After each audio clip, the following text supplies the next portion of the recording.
Heureux de vous accueillir sur l'antenne de Gold FM. On va parler un petit peu de vous parce qu'on vous voit jouer, on vous découvre quelque part, nous Bordelais, parce que c'est vrai que quand on vous voyait avec Évian et Nantes, on ne regardait pas vos performances. Mais avec Bordeaux, on les voit mieux. Vous découvrir, vous avez commencé le foot à quel âge ? J'ai commencé à l'âge de 8 ans.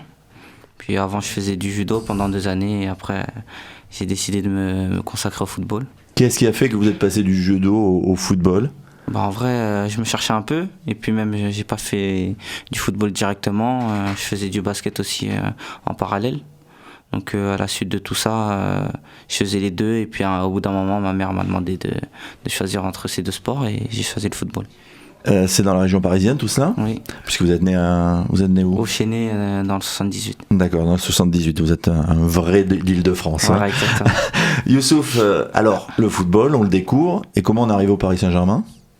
Tout simplement lors d'un tournoi. Je faisais un tournoi dans l'Île-de-France. Et puis il y avait un ami à moi qui allait faire une détection au Paris Saint-Germain. À la suite de ce tournoi, ses parents m'ont proposé de venir avec leur fils. Puis j'y suis allé et puis ça s'est déroulé de cette façon. Vous avez toujours joué défenseur ? Non, j'ai commencé attaquant. Comme beaucoup de joueurs, voilà, on préfère marquer des buts. Voilà, mais c'était vraiment dans les catégories de jeunes. Ensuite, dès que je suis arrivé au PSG, c'est là qu'ils m'ont mis en tant que défenseur. À la suite de tout ça, j'ai fait pas mal de postes, milieu droit, arrière droit, et j'ai même joué un peu en tant que numéro 6, mais vraiment pas longtemps. Alors, être au PSG, ça veut dire quand on intègre un club important, c'est éventuellement penser à une carrière professionnelle. Vous y avez pensé dès que vous êtes rentré ou c'est venu petit à petit ? Non, c'est venu petit à petit parce lorsqu'on rentre en centre de préformation, on est vraiment jeune. On pense pas à tout ça, on est assez insouciant. Donc forcément, lorsqu'on rentre, on commence à découvrir un peu le milieu. On commence à voir que c'est assez professionnel et c'est à la suite de tout ça qu'on y voit vraiment l'investissement.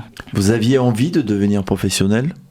C'était un rêve, comme chaque garçon qui joue au foot, leur rêve c'est de finir professionnel. Mais après on savait pas si on allait le finir ou pas, mais on a mis toutes les chances de notre côté pour essayer d'y arriver. Qu'est-ce qui a été le plus difficile pour un jeune joueur comme vous, à Paris, pour devenir professionnel, pour signer un premier contrat ? Le plus dur, c'est de rester régulier, d'avoir des bonnes performances, d'être au top de sa forme. Et il y a beaucoup de joueurs, de très bons joueurs, et de sortir du lot, c'est vraiment compliqué. Donc il faut continuer à bosser chaque jour pour essayer d'arriver à son objectif. Alors dans certains clubs, comme à Bordeaux par exemple, on se dit quand on est jeune, qu'on arrive en CFA, on a des chances d'aller voir les pros. Mais quand on est au Paris Saint-Germain, quand on voit ce qui se passe avec l'arrivée des Qataris, est-ce qu'on se dit c'est plus compliqué, ils ne prennent que des stars, donc pour nous, le temps de jeu, il faut forcément qu'on aille le chercher ailleurs ? C'est compliqué partout, que ce soit au Paris Saint-Germain ou ailleurs. Le niveau il est élevé, donc la chance que les jeunes y arrivent, elle est assez, elle est pas trop élevée parce que il y a beaucoup de joueurs. Et puis c'est dur de passer le cap entre la formation et le monde professionnel. Qu'est-ce qui est le plus difficile justement ? Un peu de tout, parce que le niveau il est différent. Et puis après tu joues contre des joueurs d'expérience, donc c'est pas facile de s'adapter au monde amateur, au monde professionnel. Alors, il faut quand même souligner que vous êtes champion du monde. Oui. On a surtout retenu Paul Pogba, mais vous êtes dans le groupe, oui, Youssouf. Qu'est-ce que vous retenez de cette expérience avec l'équipe de France des moins de 20 ans ? Très belle expérience, surtout qu'on finit champion. C'est pas une chose qui arrive tous les jours, donc lorsqu'on est champion, on est super heureux et on est très fiers.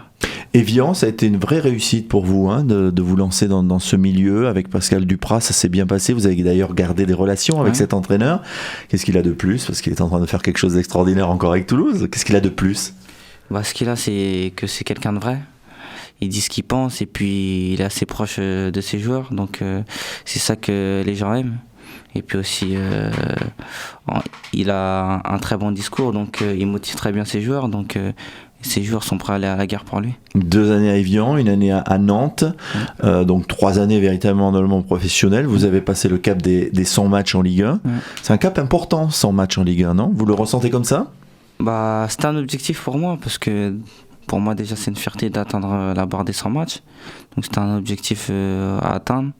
Là, je l'ai atteint le match précédent, donc je suis très heureux, mais ça prouve que par le travail, on peut arriver à ces objectifs. Alors, ces 100 matchs, ils sont atteints avec 3 clubs différents. Est-ce que vous vous imaginez à un moment donné qu'il va falloir trouver un club plus stable? Est-ce que c'est forcément au Paris Saint-Germain, puisqu'il n'y a pas d'option d'achat, vous n'êtes que prêté? Ou dans votre tête, ça va peut-être se faire ailleurs? Bah, pour le moment, c'est assez tôt pour le dire. Je ne vais pas vraiment donner mon avis sur ça, mais je continue à enchaîner les prêts pour avoir du temps de jeu et continuer ma progression. Après, c'est vrai que c'est important d'avoir une stabilité, ce que j'aimerais bien avoir, mais pour le moment, je m'y plais bien dans ces petites découvertes et puis on verra par la suite. Votre carrière, vous la bâtissez seul avec vos agents ou vous la bâtissez aussi avec votre club, le PSG? Comment ça se passe? Un peu avec tout le monde, avec mon entourage, etc., le club, parce que les décisions, elles se prennent pas seules. Et puis donc je suis obligé de fonctionner avec mon entourage et aussi avec le club. Vous en êtes où, selon vous, de votre progression? Est-ce que le Sabaly qui a débuté, qui a signé son premier contrat, est le même que maintenant? Pas le même, parce qu'entre-temps, j'ai mûri, j'ai appris pas mal de choses. J'ai pas mal bougé, donc ça m'a permis de découvrir différentes sortes de jeux. Et j'ai progressé dans pas mal de domaines. Et je suis très heureux d'avoir fait ces découvertes parce que ça m'a permis de m'améliorer. Et côtoyer différents entraîneurs, voilà, Duprat, à Nantes c'était des Zakarian, et maintenant Gourvenec. Voilà, ils se ressemblent ou pas du tout? Non, tous différents. Des caractères différents, des méthodes différentes, et c'est ce qui est bien pour pouvoir s'adapter. Et comme vous êtes un joueur quand même qui peut être très offensif, donner des passes décisives, marquer des buts, c'est aussi un objectif pour un défenseur? Oui, forcément, déjà aussi de bien défendre, c'est un objectif. D'être assez assidu sur mes performances défensives et aussi apporter offensivement et augmenter les stats.